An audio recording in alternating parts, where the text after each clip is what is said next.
Welcome to Getaway and welcome to this fairy tale city of Bruges, where if the canals and the bridges and the gliding swans and the cobbled laneways don't stun you as if you've been hit by a Bruges brick, there's also this almost unreasonable, low-hanging whiff of chocolate that makes this place impossible to resist.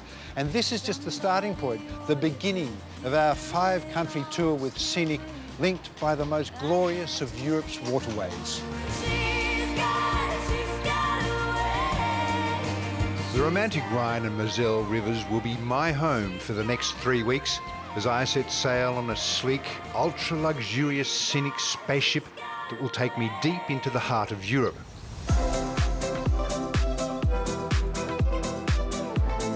The glorious Rhine. You just succumb to its constant, comforting glide. This is a story that's both sweet, spicy. Is it organic? Yes, it is. No hangover? Nope, no, never. And full of surprises. Boy, you couldn't get a more sort of beautiful vista, could you? And we are starting here in the magical Belgian city of Bruges before joining the ship in Amsterdam.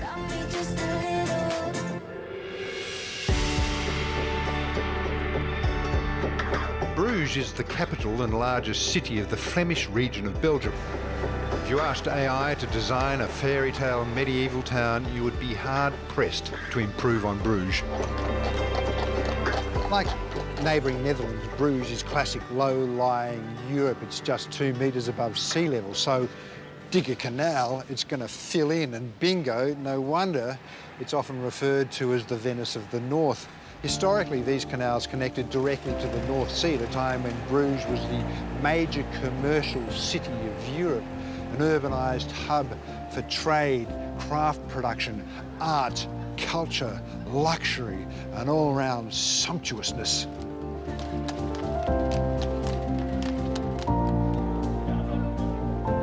It feels like the heart of town. This is definitely the heart of Bruges here, yeah. Market Square. Market Square. Every Wednesday, the market. Since the Middle Ages, always on a Wednesday. The magnetism of medieval Bruges draws you closer. Everywhere you look, you're transported back centuries. This magnificent Gothic structure here, what's this? This is the town hall or city hall of Bruges. Bruges became a city in the 12th century. And the colour red.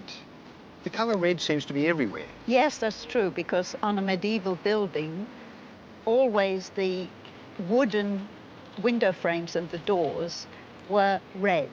They stained the wood red because that was about the only stain colour they had. Yes, you can wander around Bruges by yourself, but the beauty of a guided tour is gaining a greater understanding of Belgium's storied history and customs. Gezondheid. Excuse me? Cheers, good health. Though my grasp of Flemish may be patchy, I am proficient in the language of beer, and a Belgian beer tasting is all part of today's itinerary. That is a classic Belgian beer. Yeah, Duvel. Duvel, light, crispy. The bubble. Means the devil. Duvel means the devil. Yeah. Yeah, maybe that's what you turn into if you have too much. You're the devil in disguise, or as you are. But if your tastes swing more sweet than bitter, alongside beer, Belgium is also famous for its world-class chocolate. Can I try that? Sure, I'll try it. At Chocolatier Pralinette, you can learn the secrets of transforming cacao beans into delicious Belgian pralines. There you go. Very powerful. That's powerful. Just really opens up, doesn't it? The roasted beans have been ground into this paste and sweetened with sugar, but it's the delicate creation of the pralines that is really fascinating. And this is the process for every chocolate. Every one is handmade. Yeah. This is just one layer. Sometimes we do 3 layers in chocolate. But let's face it. Okay, chocolates are ready, so let's give it a smash. The real star of the show here is the chance to taste high-quality, handmade chocolate. Oh, my God. That is... Why is that so good? It's Belgian chocolate, made by me. See 'em blue, I see 'em blue, I see 'em blue. Welcome back to Getaway, where I'm in Belgium, the starting point of our 18-day scenic journey through Europe. For centuries, Europe's waterways have been its economic lifeblood, and Bruges, located just 15 kilometres from the North Sea, was built on the wealth transported here on its canals. That is until the river feeding the canals silted up. It's like Newton's third law: for every action, an equal and opposite reaction. The water carved the canals, but the water brought silt, and the silt blocked the connection to the sea. The canals remained, but prosperity declined. Struggle followed, religion flourished, politics pushed back, wars raged, but throughout it's as if these calm, wondrous waterways proved far too seductive, and Bruges remained preserved, its beauty left to flourish.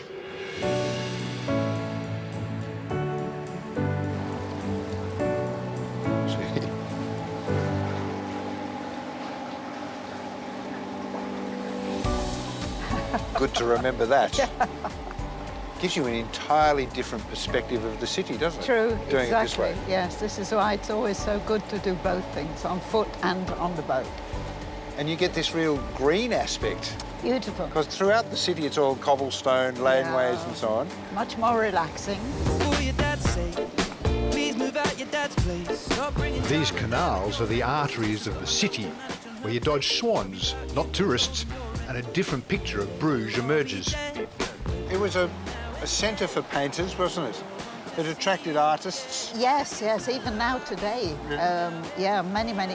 And the story goes the late Sir Winston Churchill loved Bruges, and he was an amateur artist at the time, and he loved to come to Bruges to paint, Very big on painting and drinking.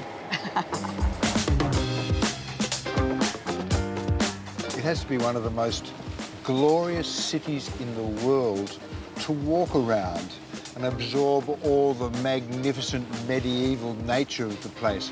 But then to float through it adds a whole other layer of absolute delight.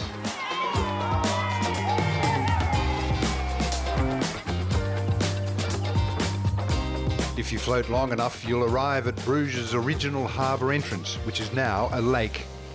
The lake is now called the Lake of Love. Oh, how lovely. And there's lots of legends attached to it. The main one saying, if you come here and you drink some of the water, you will find yourself a lover. But I won't be doing that. But before leaving Bruges, one has to try what many people consider Belgium's national dish. Allow me to let you in on a little trade secret. When talking to the camera, one often just babbles and blathers on without really having an important or coherent point to make.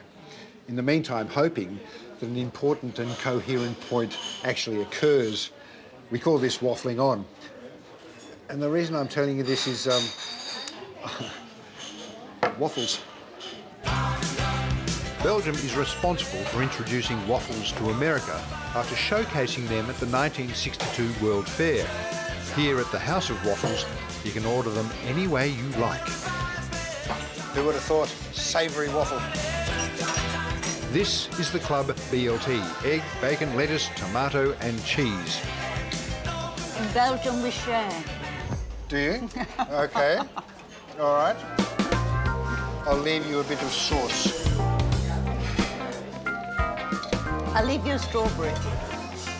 Aren't you jealous? Discover the romantic Rhine and Moselle in all-inclusive ultra-luxury with Scenic. Exclusive Scenic and rich events, Scenic free choice activities, plus all onboard meals and premium drinks are included.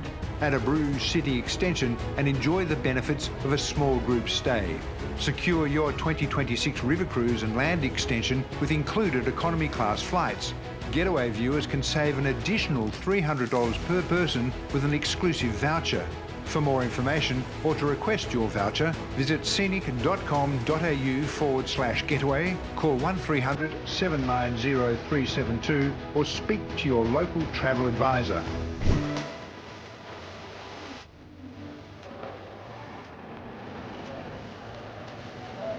Welcome back to Getaway, where I've arrived in one of the truly great cities of the world, Amsterdam.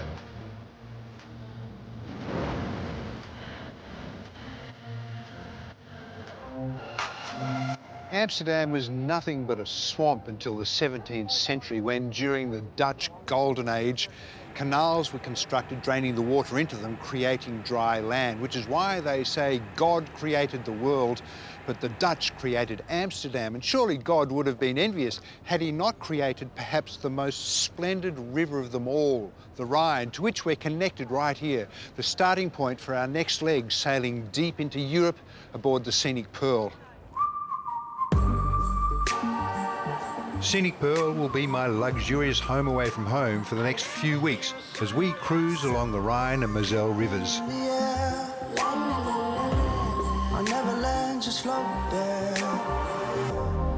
The glorious Rhine. You just succumb to its constant, comforting glide. It lulls you into listening, and that's when you hear the rhythm of the river, and you become entranced, mesmerised, adrift. And what follows is a state of bliss. It's a bliss that continues below deck. Up to 5 dining experiences await. And did I mention all drinks are included? And it's a very balanced, full-body wine. To kick things off in style, tonight I'm dining at Portobello's, an exclusive and intimate venue with a 5-course menu. Now's probably a good time to remind you, you are on holiday. Prepare to loosen the belt. This menu is extensive. After a smooth and restful night, Scenic Pearl has navigated through the lowland waterways of the Netherlands and plonked us in the delightful Dordrecht. Dordrecht is actually an island within the massive Rhine Delta. It's the oldest city in Holland, and for centuries it was a major trading town, which gave rise to the well-known but somewhat unfortunate saying, the closer to Dordrecht, the more rotten it gets, which harks back to when traders were required to display their wares before being granted permission to sail on, often causing those wares to rot. But rotten, be gone. How can something so old seem so sweet?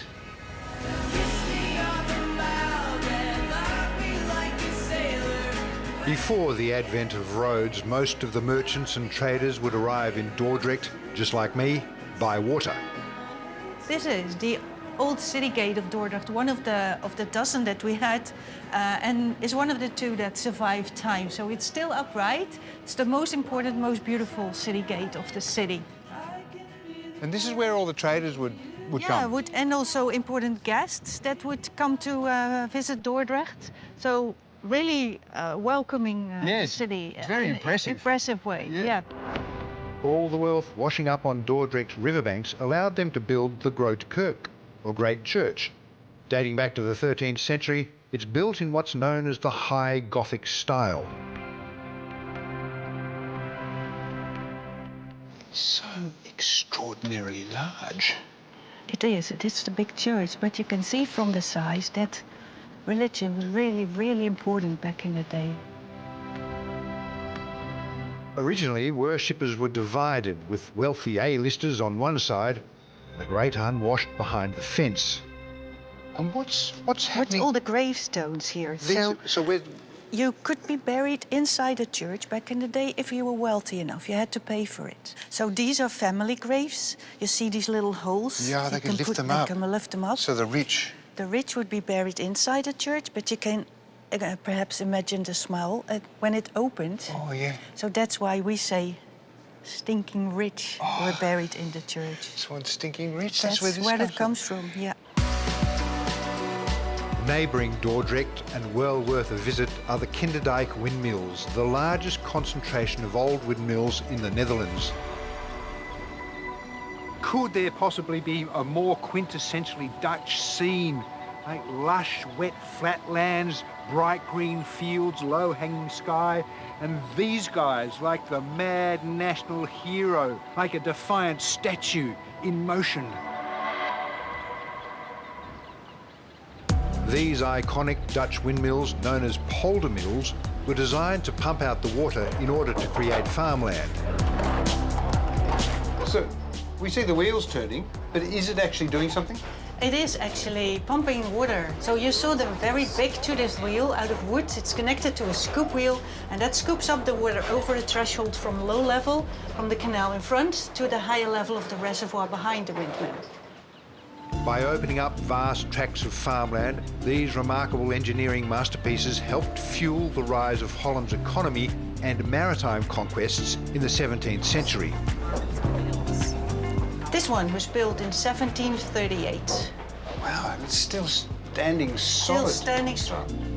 Kinderdijk encompasses Holland perfectly, blending natural beauty, technical ingenuity, all wrapped up in Dutch practicality.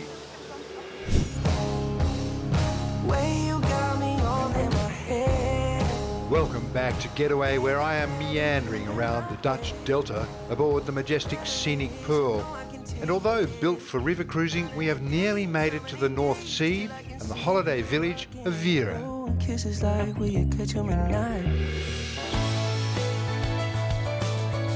With fewer than 2,000 residents, Vera is tiny, but what it lacks in size, it more than makes up for in stories.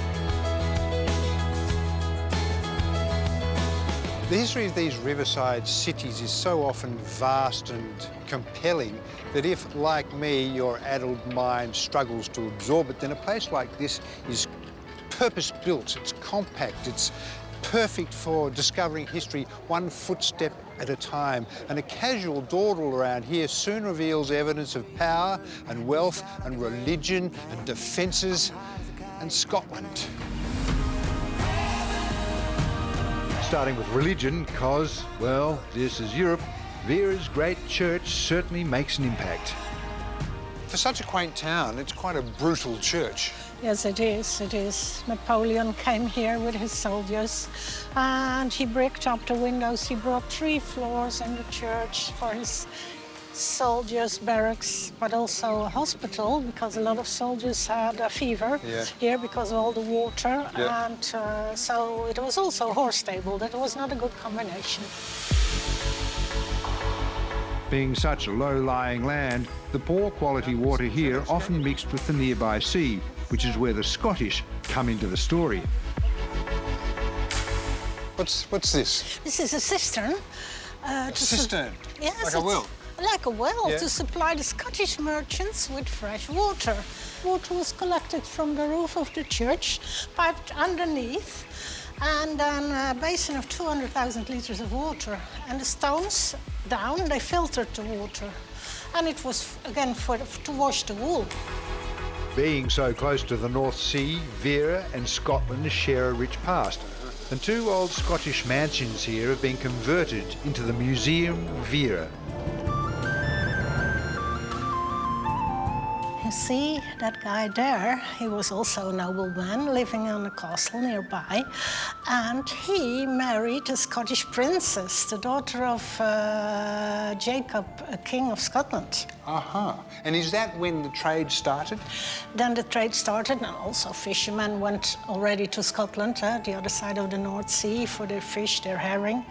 And Vera granted a unique right to store the wool from Scotland here before they could trade it elsewhere. Oh, so that is the basis of all the wealth in? That's true. Although the riches of the wool years are now in the past, a legacy of the Scots is alive and well to this day. Raw herring and onion. The raw herring, raw onion, traditional local delicacy. Would you like some? Oh, thank you. You don't like it? No, I don't like it. Can't imagine why not.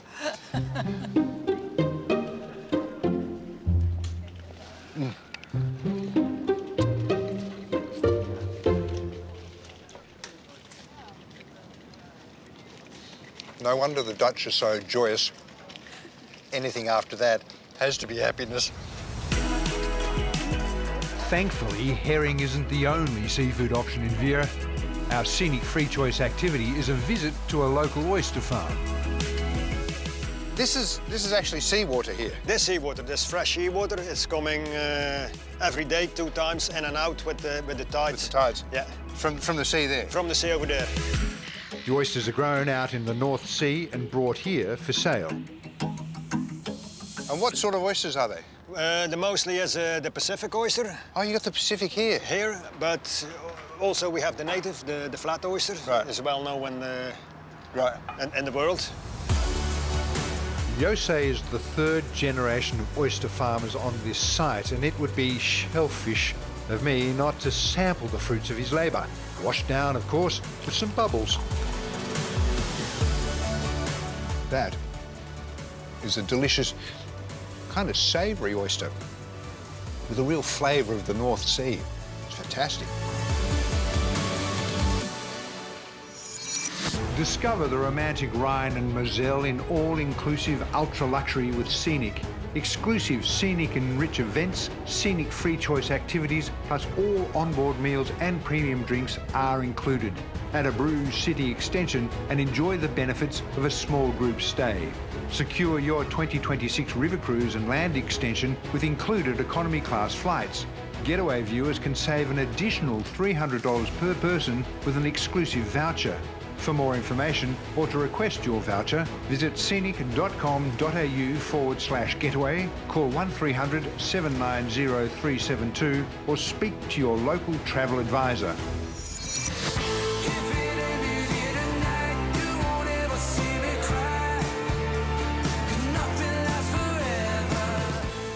I'm reminded of that randy philanderer Casanova who used to eat 40 oysters a day just to stoke his monumental libido. And as for champagne, well, that's like downing a galaxy of shooting stars, expectation, celebration and sensuality, which is a bit like a Rhine River cruise, really. The riding of the glide upon sparkling waters, expectation at every bend and the pure elegance of it all.